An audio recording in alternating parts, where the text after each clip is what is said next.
Hello friends, good evening. जी हाँ, आप देख रहे हैं आपका फेवरेट चैनल मुनाफे का मंत्र और आपका फेवरेट सेगमेंट डूज और डोंट्स, जो दूसरे महीने लगातार देखिए हम कर रहे हैं और कुछ कंसेप्ट्स को समझाने की कोशिश में आजकल कर रहा हूँ। और एक कंसेप्ट है कि आपको देखिए ट्रैप में नहीं फंसना चाहिए कभी भी। अब ट्रैप क्या क्या हो सकते हैं वो मैंने लिस्ट करने की कोशिश करी। एक ट्रैप ये हो सकता है कि प्रॉफिट तो हो रहा है, आप बुक ही ना करें। ये भी एक देखिए ट्रैप है। आपको लगे कि नहीं ये शेयर चलेगा और बढ़ेगा, तो आपको प्रॉफिट देखिए बुक कर लेना चाहिए। एक ट्रैप ये भी हो सकता है कि आप नुकसान हो रहा है और आपको लग रहा है कि ये बढ़ जाएगा शेयर, तो आपको उस ट्रैप में भी देखिए नहीं फंसना है। लॉस हो रहा है तो स्टॉप लॉस लगाइए, अपने लॉस को कट करिए। अगर आप ट्रेडर हैं तो ध्यान रखिए, ट्रेडर्स के लिए बात हो रही है यहाँ पर।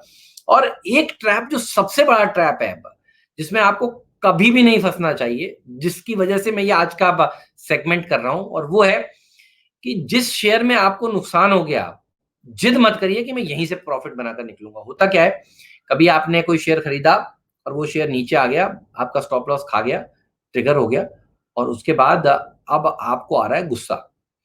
और ये सबसे बड़ी बात है। देखिए, मैंने इस हफ्ते की शुरुआत में सबसे पहले सीरीज ही आपको बताई थी, ग्रीड एंड फियर। आपको गुस्सा आ रहा है, आपको इमोशंस पर कंट्रोल रखने की बात मैंने आपसे कही थी। आपको गुस्सा आ रहा है, इतना आ रहा है कि आपने जिद कर ली कि अब मैं इसी शेयर में पैसा बनाऊंगा।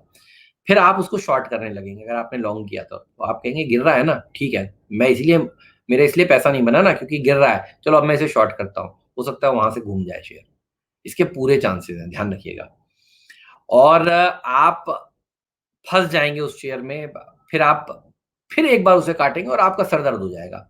तो देखिए, जिद मत करिए कि जिस शेयर में आपको नुकसान हुआ है, आपको अब उस नुकसान की भरपाई उसी शेयर से करनी है। सबसे बड़ा ट्रैप है देखिए और इससे आपको बिल्कुल सावधान रहना है। उसको छोड़ दीजिए, उस शेयर को जिसमें आपने एक बार गलती कर दी या जिसने आपको एक बार नुकसान दे दिया, वो आपको सूट नहीं कर रहा है, आप समझिए। आप उसे हटा दीजिए, अपनी स्क्रीन से छोड़ दीजिए और आप दूसरे दिन ध्यान रखिए। शुरुआत में इसलिए देखिए मैंने आपको एक बार एक कंसेप्ट समझाया था कि अगर आपको ट्रेडिंग में कुछ नुकसान हो जाता है तो आप थोड़ा-सा कूल ऑफ लीजिए। वो इसलिए ही समझाया था, आपको याद होगा। नहीं याद है तो दोबारा देखिएगा आप उस वीडियो को। कूल ऑफ पीरियड नुकसान के बाद ज़रूरी क्यों है? क्योंकि अगर आप वो कूल ऑफ नहीं लेंगे तो आप ट्रैप्स में फंस सकते हैं और ये ट्रैप बहुत ही नुकसानदायक आपके लिए हो सकता है। शुक्रिया, छोटा सा कंसेप्ट है, लेकिन अगर आप इसे उतारेंगे तो आपको बड़े नुकसान से बच पाएंगे। धन्यवाद आपका इस अपडेट को आज देखने के लिए।